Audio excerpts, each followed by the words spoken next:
علی بھائی آپ سے اگلا سوال ہے، ہم نے بچپن سے جمعۃ المبارک کے خطبوں میں علماء کرام سے حضرت موسیٰ علیہ السلام کے علیہ مبارک الصلوۃ زمانہ میں والسلام۔ موجود ایک بہت ہی امیر شخص کا واقعہ سن رکھا ہے جس کا نام قارون تھا۔ اس کی دولت کے خزانوں کی چابیاں 70 اونٹوں پر لادی جاتی تھیں، لیکن اللہ تعالیٰ نے اسے اس کے خزانے سمیت زمین میں دھنسا دیا، وَلِعَوْذُ بِاللَّهِ تعالیٰ۔ وَلِعَوْذُ بِاللَّهِ تعالیٰ۔ قرآن و سنت کی روشنی میں اس واقعہ کی تفصیلات سے بھی پلیز آگاہ فرمائیں۔ دیکھیں جی، یہ واقعہ بہت اہم ہے۔ قرآن حکیم میں چند عبرت آموز جو واقعات ہیں ان میں سے ایک واقعہ قارون کا بھی ہے۔ سورۃ المؤمن جسے ہم سورہ غافر کہتے ہیں، اس کے اندر بھی اللہ تعالیٰ نے سیدنا موسیٰ علیہ نبینا علیہ الصلوۃ والسلام کا جب ذکر خیر کیا تو فرمایا کہ ہم نے موسیٰ علیہ السلام کو فرعون، حامان اور قارون کی طرف پیغمبر بنا کے بھیجا، یعنی ان کی پوری قوم کی طرف بھی، لیکن وہ ڈومیننٹ سرداروں کے نام اس لیے لیے جاتے تھے کہ وہ لیڈرشپ کے اوپر فائز ہوتے تھے۔ تو فرعون کا تو سب کو پتہ ہے، حامان اس کا وزیر تھا۔ یہ قارون جو ہے نا، یہ اس اعتبار سے بڑا امپورٹنٹ تھا کہ قارون جو ہے یہ موسیٰ علیہ السلام کا کزن لگتا تھا رشتے میں۔ یہ تورات میں ہمیں اس کی ڈیٹیل ملتی ہے اور قرآن بھی اس کو سپورٹ کرتا ہے، وہ میں سورۃ القصص سے آپ کو انشاءاللہ آیات پڑھ کے بھی بتاؤں گا۔ تورات میں ہمیں یہ ملتا ہے کہ یہ حضرت موسیٰ علیہ السلام کا کزن تھا، بنی اسرائیل میں سے تھا، آل فرعون میں سے نہیں تھا۔ لیکن جس طرح یہاں پہ بھی آپ کو پتہ ہے جب گورے آئے تو انہوں نے ہمارے بڑوں کو خریدا، تو وہ غلام تو گوروں کے ہوتے تھے، حکمرانی ہم پہ مسلمانوں کے نام سے کر رہے ہوتے تھے وائسرائے کی شکل میں۔ اور یہ آج آپ کو جتنے بڑے بڑے لینڈ لارڈ ملتے ہیں یہ وہ ہیں کہ جن کے آباء و اجداد نے غداریاں کی ہیں مسلمانوں کے ساتھ، اس کے ریوارڈ کے طور پہ انہیں انگریزوں نے کہا کہ جی آپ صبح سے شام تک گھوڑا دوڑائیں، جدھر تک پہنچ جائیں گے ساری زمین آپ کی، یہ جو ہزاروں کے نال لوگوں کی نکل رہی ہے۔ تو اسی طریقے سے جو حضرت موسیٰ علیہ السلام کا یہ کزن تھا قارون، یہ ہے بنی اسرائیل میں سے تھا لیکن حکومت کے ساتھ ملا ہوا تھا، اور بجائے یہ کہ بنی اسرائیل کی کوئی بہتری کی بات کرتا، الٹا یہ بنی اسرائیل کے اوپر ظلم ڈھاتا تھا، اور فرعون کا آپ سمجھ لیں ایک وزیر کی حیثیت سے تھا۔ یہ سورۃ القصص کے اندر اللہ تعالیٰ نے اس کا واقعہ ڈیٹیل سے بیان کیا ہے۔ سورۃ القصص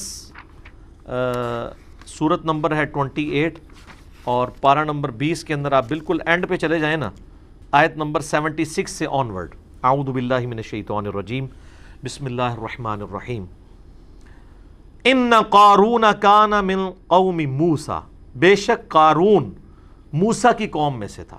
اب یہ قرآن نے سپورٹ کر دیا کہ وہ آل فرعون میں سے نہیں تھا، ہے بنی اسرائیل میں سے تھا، اور تورات میں ہمیں ڈیٹیل ملتی ہے کہ وہ ان کا چچا زاد لگتا تھا، پیغمبر کا رشتہ دار بھی ہے، کافر ہے تو مردود ہے۔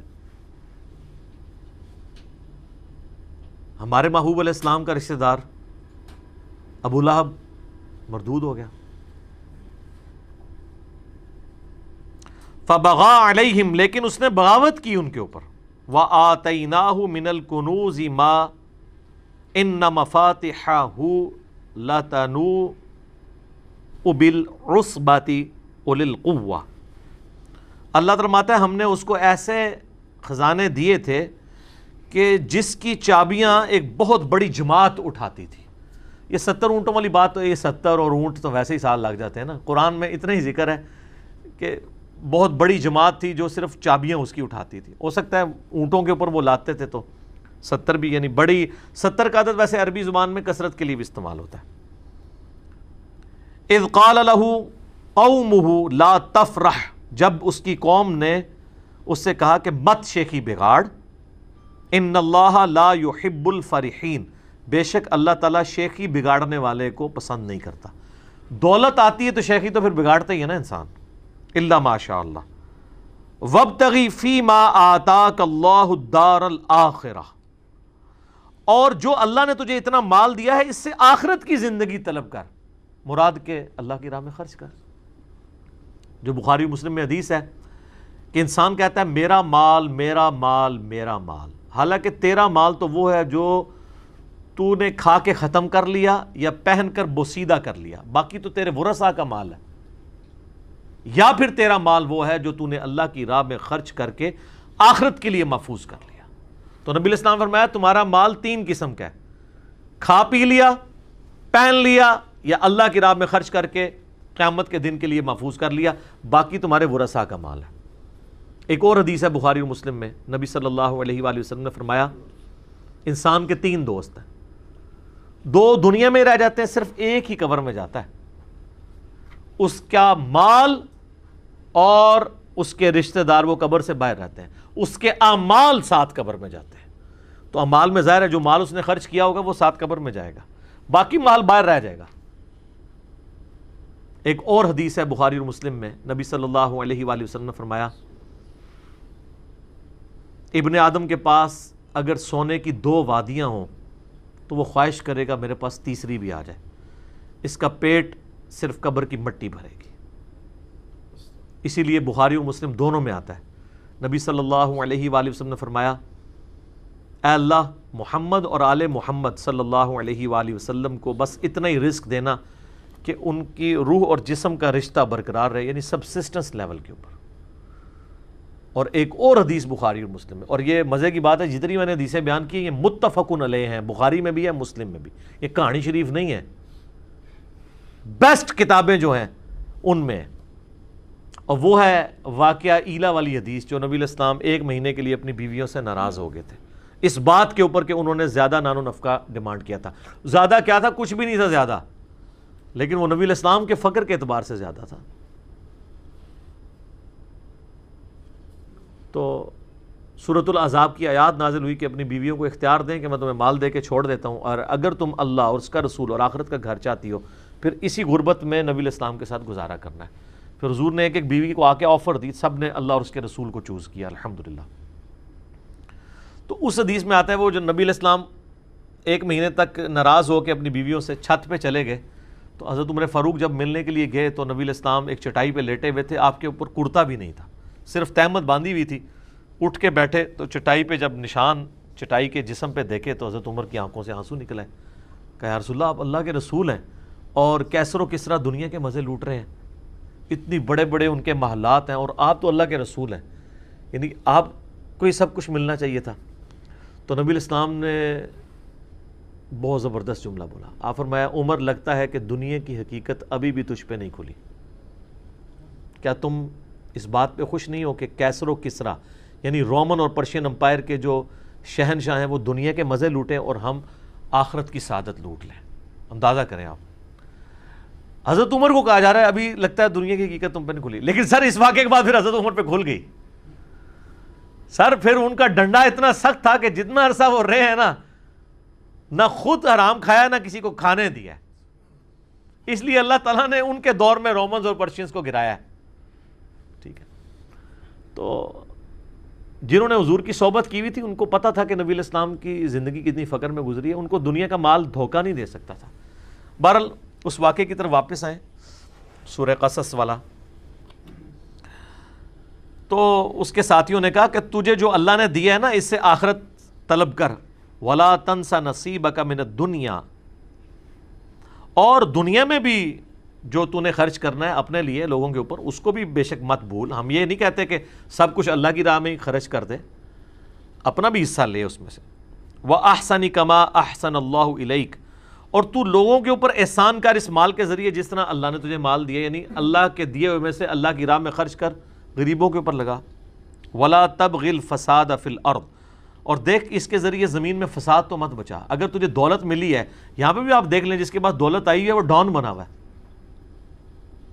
اس کے لیے جناب بڑا وکیل کیا جج کرنا بھی کوئی مسئلہ نہیں ہے، وہ جج بھی کر لیتے ہیں۔ ظاہر ہے ججوں نے کئی فیصلے دیے ہیں نا ایسے کہ جی ان کے اپنے جج بکے ہوئے تھے، تو وہ کسی نے پیسہ لگایا تو بکتے ہیں نا۔ ان اللہ لا يحب المفسدین، بے شک اللہ تعالیٰ زمین میں جو فساد کرنے والے ہیں نا ان کو پسند نہیں کرتا۔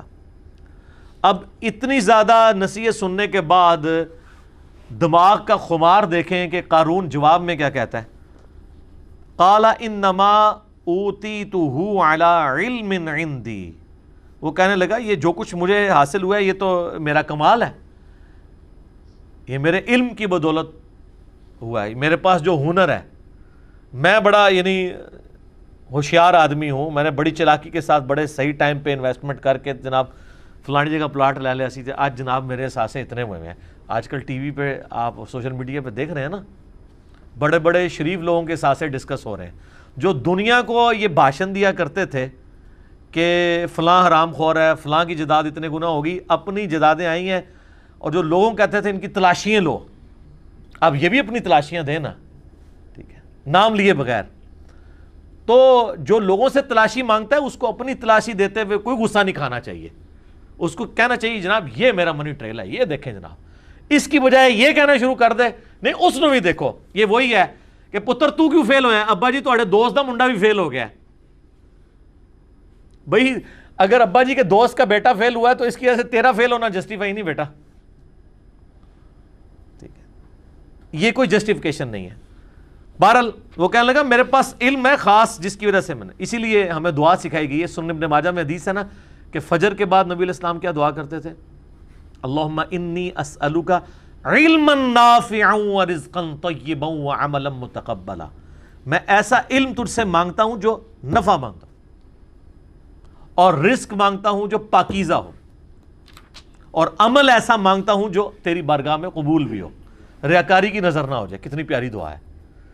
علم نفع والا, نقصان والا نہ ہو. علم دین بھی نقصان بن سکتا ہے اگر آپ اس کو بیچنا شروع کر دیں, اور عمل بھی, نیک عمل بھی آپ کے لیے نقصان کا باعث بن سکتا ہے اگر اس کے اندر ریاکاری آ گئی, دکھلاوا آ گیا. یہ تو پھر لادہ سے ایک ٹاپک ہے. اللہ تعالیٰ فرماتا ہے اولم یعلم ان اللہ قد اہلک من قبلہ من القرون, کیا قارون نے یہ نہیں دیکھا تھا کہ بے شک اللہ تعالیٰ نے اس سے پہلے بھی کئی قومیں ہلاک کر دیں.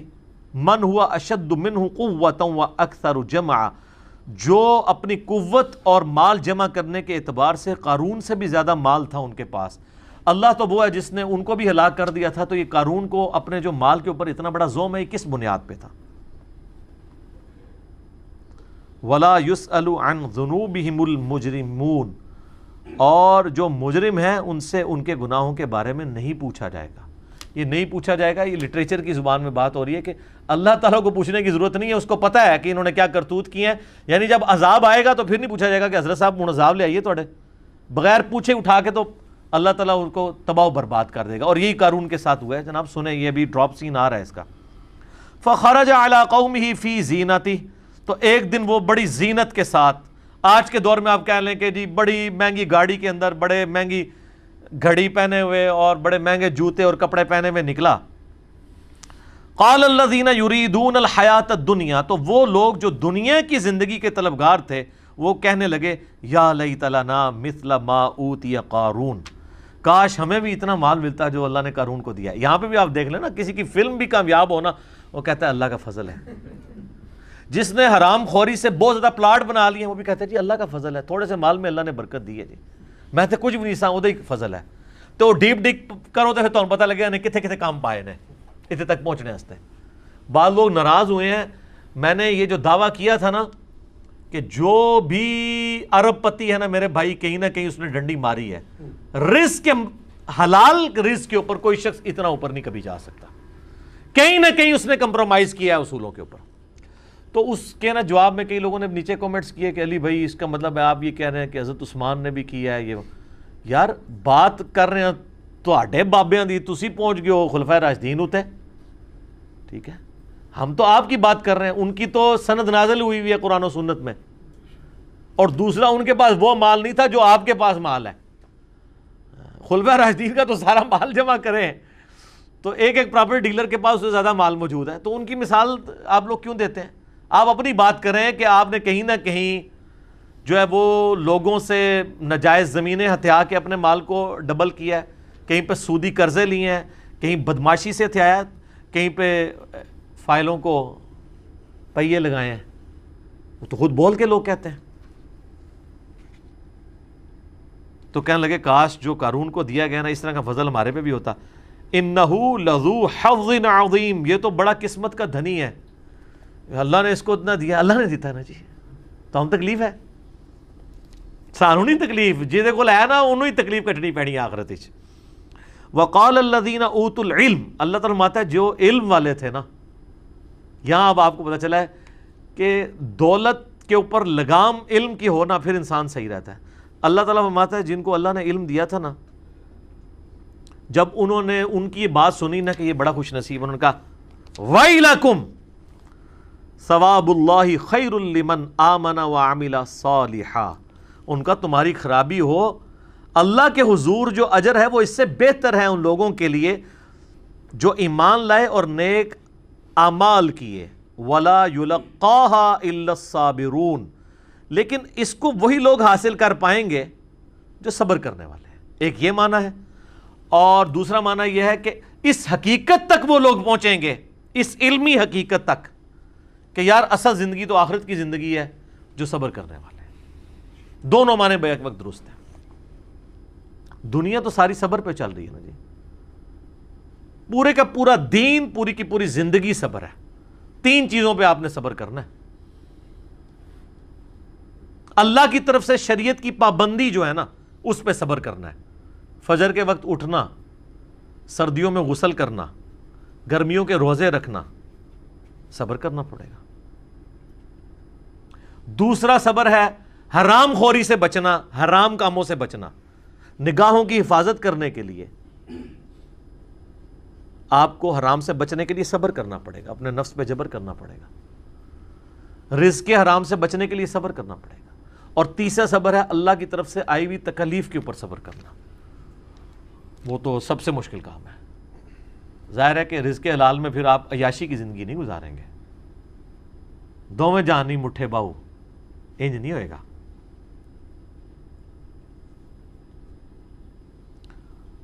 فَخَسَفْنَا بِهِ وَبِدَارِهِ الْأَرْضِ، تو اللہ تعالیٰ ہمارا ہم نے اس کو اس کے محل سمیت، خزانے سمیت زمین میں دھسا دیا۔ فَمَا كَانَ لَهُ مِنْ فِئَةٍ يَنْصُرُونَهُ مِنْ دُونِ اللَّهِ، پھر اس کے پاس کوئی ایسی فوج نہیں تھی، کوئی ایسی جماعت نہیں تھی جو اللہ کے مقابلے پہ اس کی مدد کر سکتی۔ وَمَا كَانَ مِنَ الْمُنْتَصِرِينَ، اور نہ ہی وہ بدلہ لے سکتا تھا کوئی اللہ تعالیٰ سے اس کے اس معاملے میں۔ سر وہ 30ویں پارے کے اینڈ میں بھی آیا نا، اللہ فرماتا ہے ہم نے قوم سمود کو تباہ کر دیا، وَلَا يَخَافُ عُقْبَاهَا، اور ہمیں کوئی ڈر نہیں ہے اگر ہم نے کسی کو برباد کر دیا کہ کوئی آگے ہم سے بدلہ لے لے گا، کیونکہ ہم جس کو کر گزرے تو ہم سے تو کوئی نہیں پوچھ سکتا۔ یہ وہی چیز ہے، اللہ تعالیٰ ہمارا کوئی اس کی مدد نہیں کر سکی جماعت۔ اب آگے دیکھیں کیا ہوا، وَأَصْبَحَ الَّذِينَ تَمَنَّوْا مَكَانَهُ بِالْأَمْسِ، وہ لوگ جو کل تک یہ تمنا کر رہے تھے کہ یار ساڈے کول بھی قارون جتنا مال ہوتا، اللہ تعالیٰ فرماتا ہے اگلے دن کیا ہوا، یقولون وَيْكَ أَنَّ اللَّهَ يَبْسُطُ الرِّزْقَ لِمَن يَشَاءُ مِنْ عِبَادِهِ وَيَقْدِرُ، وہ کہنے لگے ہائے افسوس، بھئی اللہ ہی ہے جس کے لیے چاہے رزق کو کشادہ کر دے اور جس کے لیے چاہے رزق کو تنگ کر دے۔ لولا امن اللہ علینا، اگر ہم پہ اللہ کا فضل نہ ہوتا، لخسف بنا، تو ہم بھی زمین میں دسا دیے جاتے۔ وہ لوگ جو کل کہہ رہے تھے ہمیں بھی اس طرح کی دولت بنا کے، شکر ہے جناب اسی دی زمین میں دسا دیے گئے۔ ایک دن بعد ہی رزلٹ جب سامنے آیا نا، سر یہی ہونا ہے جو مولا علی کا قول ہے کہ انسان سویا ہوا ہے، جیسے ہی مرے گا جاگ جائے گا۔ او یہ کیا ہوا، یہ دنیا میں اللہ نے ان کو جگایا۔ ایک دن پہلے کہہ رہے تھے ہمیں بھی قارون جیسی دولت ملے، اور اگلے دن کیا کہہ رہے ہیں، شکر ہے یار اسی غریب ہی چنگے ہیں۔ یہ تو مارا گیا اپنی دولت سمیت، وہ دولت تو اس کو بچا سکی نہیں۔ وَيْكَأَنَّهُ لَا يُفْلِحُ الْكَافِرُونَ، ہائے افسوس کبھی بھی ناشکرے لوگ کامیاب نہیں ہو سکتے۔ یہاں کفر سے مراد ناشکرے لوگ ہیں، لیکن ناشکری ہے نا، اللہ نے رزق دیا تھا، اللہ نے نعمتیں دی تھی، آپ نے اللہ کی راہ میں خرچ نہیں کی، اپنی عیاشیوں کے اوپر خرچ کی ہیں، تو یہ ناشکری ہے۔ یہ اذانیں شروع ہو جاتی ہیں انشاءاللہ، بقیہ کے سوالات اذان کے وقفے کے بعد انشاءاللہ۔